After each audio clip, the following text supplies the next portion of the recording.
Ferran, welcome to this Value Creation in Life Sciences series.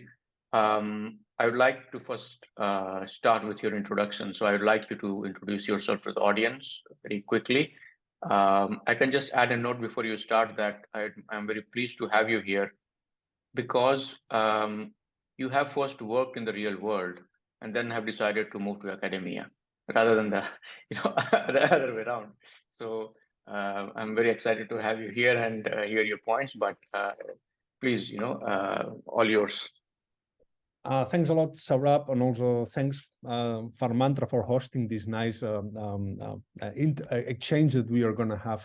So yeah, I'm Ferran Giones. I'm currently working at the University of Stuttgart, and I'm the deputy head of the Institute of Entrepreneurship and Innovation Science. And we basically work on the topics of how do we move from the lab to the market, understanding science commercialization, technology transfer. And we often deal with these challenges that entrepreneurs have when they are developing a technology, doing maybe a scientific discovery, and they have to start thinking about how does it look like the journey from that context in the university into the market or creating a new organization. So yeah, hopefully we have an interesting discussion today, and maybe some of those things will come up also during the exchange. Super excellent. So I think in this topic, we can in this video we can talk about innovation, uncertainty, decision making, and so on, which are very much useful in making decisions not only in the professional but personal life as well. So I would like to start with one small story. It was a real story, but I'm giving you some hypothetical assumptions because of the confidentiality. Imagine imagine you are the CEO of the company and you are given two options, path A and path B, to choose, for growing your company. Okay. Now, some of your advisor tries to convince you to take path B. However, you decide to take path A. 1 year down the line, you realize that the path A that you took did not give the results that you're expecting actually. So, as you know, we understand that in a decision-making process, we could make good decisions, but the outcome could be bad. We can make bad decisions and outcome could be good because of the luck and serendipity, for example. Mm. So, how are you going to evaluate right now? If I ask you that, were you wrong in accepting that path A because you chose path A, or you think that right now it was better, you could have chosen path B as recommended by the advisors? How would you decide?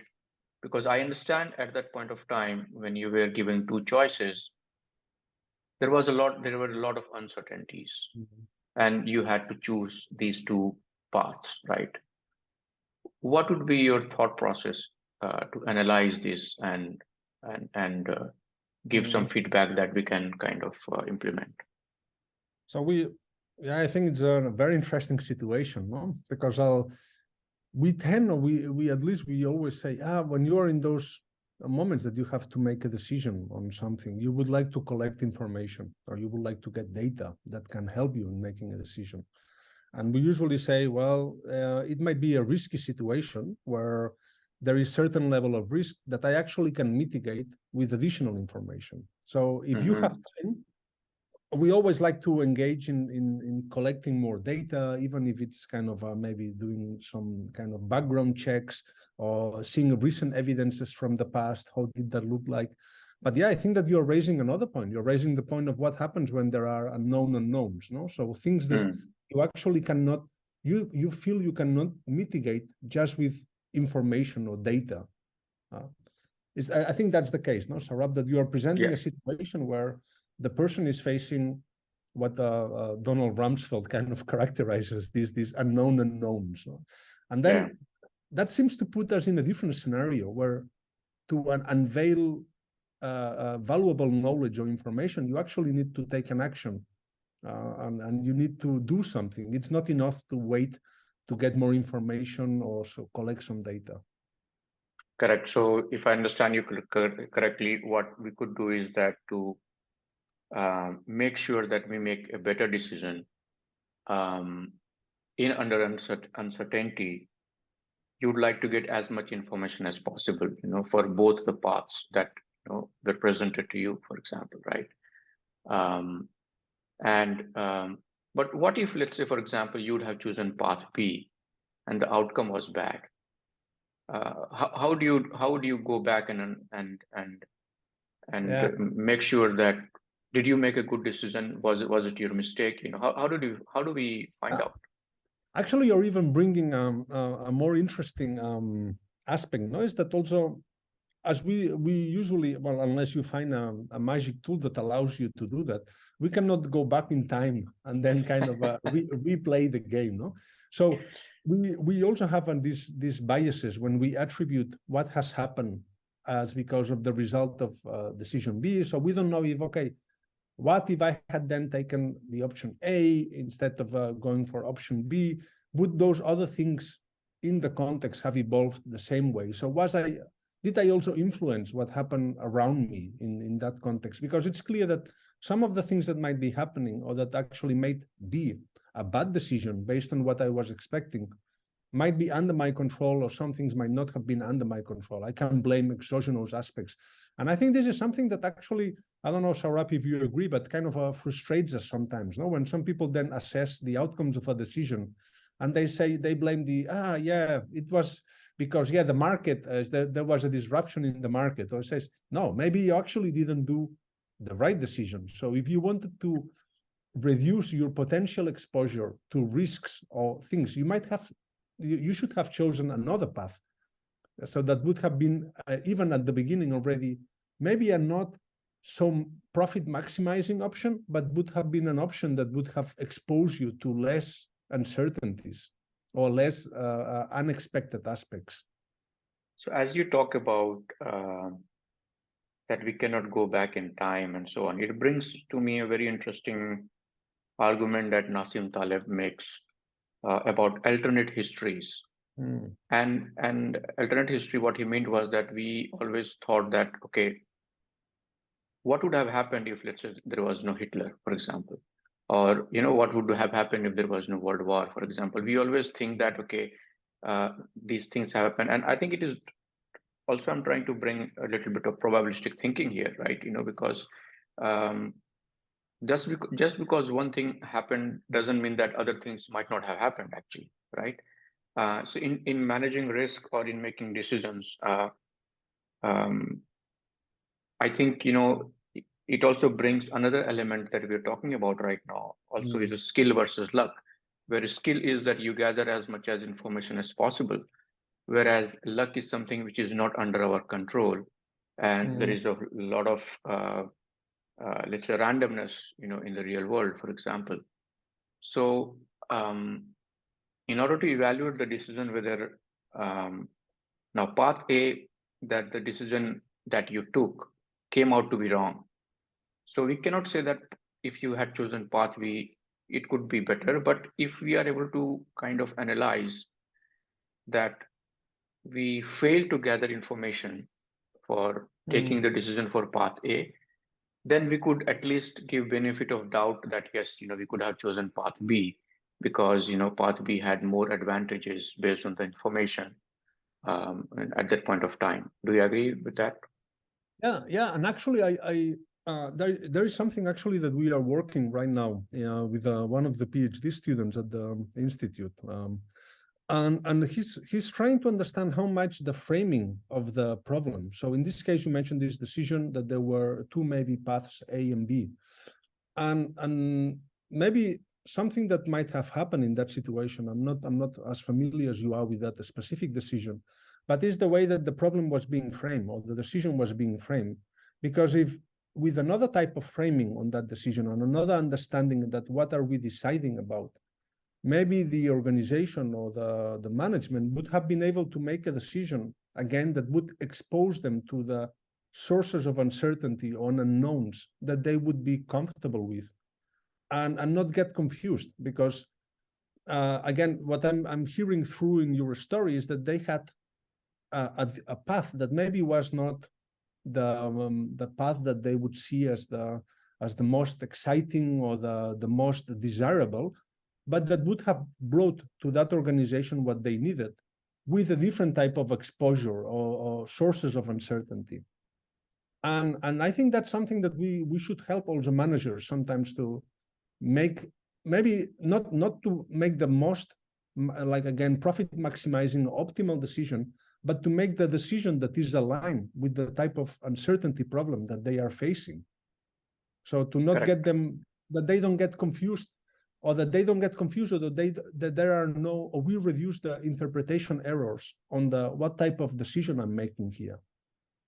And again, I'm inferring on your situation, and probably you have more details on it. Correct. So the kind of summary is that, we should be focusing more on the process of decision making, right? To make sure that, why we failed, so if we fail, then we can go back and see that if the quality of the decision was very good, maybe then the failure could be attributed to randomness. Yeah, because of the biases that we have. I think most of the time what happens is that if we fail, we say that it's our bad luck. Yeah. And if we succeed, we say that it was our skill. That's a good decision making. And that's the worst. So in organizations and in the management context, that can be even the worst thing that can happen, no? Because again, maybe I think that also in the references that you were making to Nassim Taleb, so the fact that you've been lucky once, and then you maybe will reinforce that decision-making process that you don't know why, but it brought you to this lucky event. And then probably it's a terrible decision-making process that will maybe destroy your organization. So you have to be careful. Yes, this attribution of luck to competence is not the best thing you should do. Super. So let's now switch to the topic of innovation. Now, as you are, as I mentioned in the beginning to the audience, you were working in the real world. Now you have moved to academia, and right now you're working on stuff, how to kind of help these young technologies to get launched in the market and so on, right? So if we talk about innovation, do you think that things that work on, let's say, on a theoretical basis inside lab or something, do we get a strong grasp about whether this is going to work in the real world or not? To put simply, what I want to say here is that if you see the history of innovation, first of all, steam engine was launched and then we learned about thermodynamics, not the other way around. Same argument goes with, flights, I mean to say it was not established in theory and then it was put in the practical life. It was other way around, where it was already first tried and tested in the real world, and then we started understanding how things are happening and so on. Do you see that right now that you're trying to work there to help these new ideas to get launched in the market? Are you believing that the theory that you're working on that will work in that particular market, or you think that you'd kind of put prototype first and start learning, and then using that as an information feedback loop, and then try to understand what's happening? I think, Sarab, you just made a fascinating question, because and that's a discussion we are actually having, is if we think that we have discovered, or we are discovering technologies, and that it's an unidirectional pathway from the technology development, the scientific development, into the market and application, this would assume that we don't get kind of surprised when we develop a technology, we bring it to the market, we fail, we then would attribute, maybe the technology was not ready, or stuff like this. What we actually would like to propose, and this is aligned with also some other colleagues working on this topic, is that when we develop technologies, or when we do scientific discoveries, what is happening is that we are able to understand new things from nature, or new things from, let's say, the reality, that before we didn't understand the same way. So what is happening is like that there are these concurrent processes that make things obviously more complicated, but also more interesting. That as we develop human-made knowledge, technologies, tools, again, scientific discoveries, our ability to understand reality changes. So that is why I actually think that the example that you brought in is perfect. No, that you discover something, or we do a human discovery that allows us to understand a phenomenon that we were not fully grasping before, and now we think we have a better explanation, and then we can go back to develop technologies that work with that explanation that we have now. So that's why this dual concurrent process makes things more complicated than moving from left to the right, unidirectional, and that it's kind of easy. But that, so I just to give it a positive spin, that also tell us and gives us hope that we can keep having scientific discoveries, because actually we are getting informed by new understandings of how do things work in reality. So that is what allows us to then keep finding useful, and that we still have technological progress and scientific progress. It's not that it's not a race to fill up a glass, and then once it's full, we are done, and then it's just about application. No, it's we don't know where the glass ends. So we are still filling up that glass, no? Or maybe we are even changing the liquid in the glass some moments. Yeah. So so my question is that, how do you then choose what kind of projects that you think would be valuable to be launched in this? Because you might be needing some internal funds to do that, right? So, yeah. So I mean to say, and of course, when the project gets into the real world, then the new CEO or whosoever inventor would also need to raise further financing, and then we'll be talking about, let's say, venture capital or whosoever will come in to kind of invest that. So my question is that, when you are inside this university system, and you need funds to, how do you choose that particular project? And the next question that we will also going to discuss is that, which we had this discussion long time ago, is that there could be few projects that you might have neglected, which somebody could argue that, this could have become very big. So how do you avoid doing that? So let's focus on the first point first, and slowly take to the next one. The first point is that, how do you then choose which project you need to fund? What is the criteria that you use? I think here we still have room to improve the way we choose, and I'll tell you also kind of, this is a very personal viewpoint, by the way. So I always thought this happens even at that innovation policy level. So how do we promote some types of specific areas, specific projects, or inside the university? Why do we promote a specific research group, or we give funding to one person or another to do a POC or proof of concept, or to kind of move into the market? And what I'm going to say is maybe not very popular, but I think that we should undervalue the capacity of some of the people that sometimes makes these choosing decisions on seeing the future, because those responsible for sometimes making decisions, they don't have a crystal ball on what is going to work and what is not going to work. But it's fantastic to have the power to make decisions. So who doesn't want to have the power to grant permission to one group or another group? This influence is something very difficult to get rid of, because if you have it, you don't want to give up, and because you are managing the resources that others are dependent on.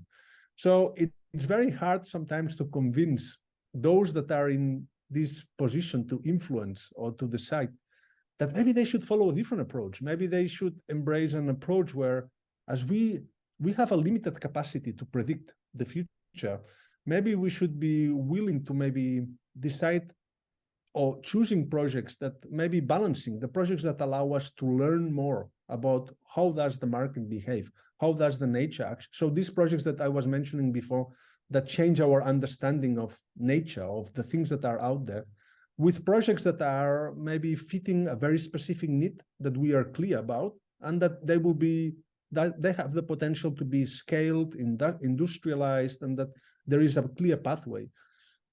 Because if we go for one extreme or the other, we end up not seeing any progress in maybe or substantial progress in the next 4, 5, 6 years. So we would like to have a balance. And one of the elements that we still like a lot and we think that we have to use more is that we would like to pay attention, to the individuals behind those projects. So are those people willing to put the effort to at least try properly during the next 3 years? All the possibilities. Are they willing to be systematically exploring and experimenting possibilities with this technology? Because if we get this type of profiles, we have more, potential to learn, understand, change, and we also have more probabilities. The likelihood is higher that we find a valuable application. So yeah, this requires, so what I'm trying to say, maybe to summarize this, is that this requires that the agent or people, let's say, that have the power to decide and allocate funds, they have to take a more detached somewhat from their potential capability to see the future, and instead look more at what is the purpose of those experiments or those technologies that are being run and how they can contribute to us in the future. So they have to kind of step up a bit their like the picture that they are looking at, and step down a bit the supposed capacity that they might have to predict the future and to make the right guess or the right bet. And this is that's a very important point you made about predicting, actually, because it reminds me of this adage by, I'm forgetting the name, but there are two types of forecasters in the world: who don't know and who don't know that they don't know. So, so, so I think, sorry, did I interrupt you? Please complete what you were saying. No, it's perfect. I think okay. that's exactly the situation. So if you don't know what you don't know, you are in a better position. So to be happy with your choices. So that then you are very happy, and then you always blame that things didn't work because somebody made a mistake. But actually, I think it would be better if we promote more this alternative approach. I like some colleagues call it this experimentation approach, or based on evidence, that then you can make better decisions, and you don't blame someone for having made a mistake on granting funding or not granting funding. This also means that we look at things with a longer term horizon. We also pay more attention to indirect effects, not only direct effects of what that project was doing, because what we've learned also is that those projects usually might contribute in an indirect way. So they might have kind of a wave or shock wave effect that if we just look at it very narrowly, we are missing actually how they contribute. But I agree that we also cannot be just betting on projects for their potential contributions, indirect elements in 20 years, because we might not be here. So I'm asking you one question, which might also answer the second part as well, right? So when we think about funding these kind of projects, don't you think that the focus should be on the payoff function, meaning that let's say, if we talk about in mathematical terms, which I'll try to put on in a simplistic way. So the convex function, when we talk about, it is best represented by smile. When we smile, it is convex. And when we are sad, it is concave. So in a convex function, what happens is that the downside is capped, right? And whereas upside has no upper bound, actually, right? And we can increase the convexity by lowering the cost per unit trial, for example, right? So let's say if I have 100,000 to fund the project, right? If there is let's say there are 20 projects, for example. Now, of course, the first strategy should be that which project should not be taken. That's an easy way out, because sometimes you have the information that no, this is kind of me too, or whatever it is, right? So that's the first way to eliminate it, right? Which is more robust, I think, in my opinion. And then let's say, imagine you eliminated 5 projects or 6 projects. You are left with 14, right? And then you try to see that, what are the ways in which you reduce the cost per unit trial. So by doing that, what you could happen is that you could be able to fund not 14 out of 14, but at least 12 out of 14. Because the point here, as we were discussing, was that we cannot predict the future, and how, when it is launched in the market, it is also sometimes difficult to predict that it can become, a project which has no upper bound, let's say on the upside, for example, right? So have you thought about, and then it relates to my second question. Why? Because that, as we were arguing that, how do we find out the cost of, let's say, innovation not taken, right? So if we have 14 projects and if we are able to fund 12 projects, for example, because of, by reducing the cost per unit trial and focusing on the payoff function, for example, then that way we are also reducing the chance that we won't invest in interesting project and lose that actually. So I don't know if that kind of approach. I find perfect what you are describing, because this actually can. I would only add that it's not only about lowering the unit costs of some of those experiments. It's also about getting exposed to all the possible sources of variance or heterogeneity that you want to get exposed to.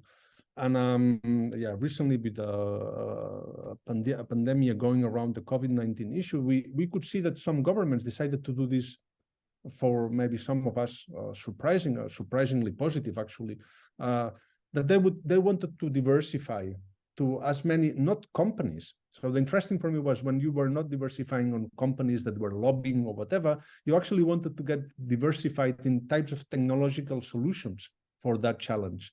So just imagine the situation you were mentioning, where you might, you discard the projects that obviously, or that look very clearly immature, or that they are not prepared, or that are not feasible at all based on our current understanding, or that the team looks very weak, or that they are missing key parts. But then among those other ones that could kind of actually have a shot, you want to get exposed to as much variability as possible, because what you want is to see, hey, by starting with these projects, maybe there are new pathways that I can explore or that open up. If we use a bit of options here thinking, that exactly will open up as we work with those projects. And I think maybe internally, you are very clear that technology solution, or that other one, is the one that looks very likely to be the winner. But if you put a bit of support for those alternative pathways, you might learn something that might be very useful in stage 2 or in stage 3. And I think this is what it's not popular at all to do, because people will say, an efficient allocation of resources is to double down on the elite, on the winner one. I say, no, we want to also have a next generation. We want to have maybe that tool helps us to understand better part of the story, so that even the option A that is a clear winner is more efficient in 2 years, or can have a breakthrough, because we will combine those things. So yes, I would very much support what you are proposing. Yeah, I think this is also one of the criteria in, let's say, VC investment, where they try to kind of. So if we see the difference between, let's say, early stage investment versus late stage, where we talk about, on one hand side, venture capital, which invest at very early stage, versus Berkshire Hathaway, Warren Buffett, and then Charlie Munger. They were having a meeting recently, exactly. So they invest in very late stage, where you have a lot of information about the companies. So if you see the difference, even Warren Buffett mentions that, if you do not have time, and if you do not understand, then you can invest in index fund, which is a very well diversified fund. However, he doesn't believe in, investing in 30, 40, 50 companies. He has a concentrated portfolio, right? Whereas if we go back towards very early stage, if you try to have a concentrated portfolio, you will be doomed, because as we know, things work as a power law, in VC as well. Out of 15 or 10 investments, there will be only 1 or 2 that works, because even VCs, nobody has the capacity to predict actually, right? So I think to conclude this point, what we can summarize is that even at early stage in academia, university, I think the focus should be on, let's say, increasing the investment in N. You can put, let's say, um, not a concentrated portfolio, rather than you have to invest in many projects, small, because, out of 14 that we talked about, example, maybe 3 or 4 might turn out to be, very interesting. And that way we also could avoid some of the interesting innovation that, we could miss actually, because there is no other way to kind of argue that, how can we miss, an interesting innovation, and what is the cost of missing the innovation, for example. Now, next, I think we have limited time right now, 5 minutes, so maybe I can jump into. We also talked something about. We agreed that right now, it's very difficult to predict innovation and all that, but do you see a cultural influence on innovation, meaning that, in your point of view, do you see some cultures having a different point of view about innovation, or a radical point of view on innovation, whereas some of the cultures are kind of risk averse? And that is why you will see innovation in certain spots and hubs, right? Innovation is not spread uniformly across the world, actually. So what's your point? Yeah, that's it's always coming up, these discussions on, sometimes some of us might think, oh, maybe it's a stereotype, that in Germany or in Europe versus in the US or in Asia or South America, there's different profiles of how do we react, or how do we interact with risk and uncertainty, and how this affects the type of innovations, and who is more innovative, and where do we have more support. Something, maybe to add, because I think this is a topic that it's very discussed, and there are many these innovation indexes, and that they try to compare countries. But maybe to add something in this discussion that is interesting also to talk about, is that maybe there is also somewhat of a connection with how do individuals think about the future. So how much they see themselves as a potential actor that shapes what happens in the future. And yes, there are some cultures where you as an individual are expected to be part of the future, and when I say be part of what the future will be, and shape part of that future. So you have a responsibility and a possibility. So it's kind of a dual-edged story.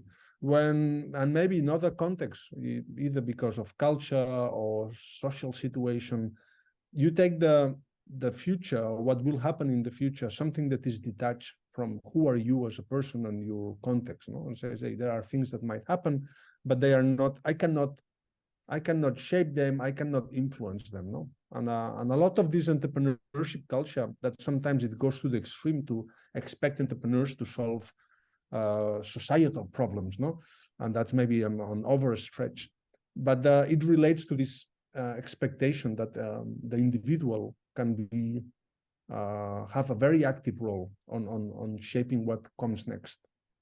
So if I understood you correctly, can we conclude on this point that what you're talking about individual, I'm just trying to relate as a talent, meaning that, if let's say you need innovation, so how can you create Silicon Valley kind of hub, where you have a lot of innovations coming in any country, for example.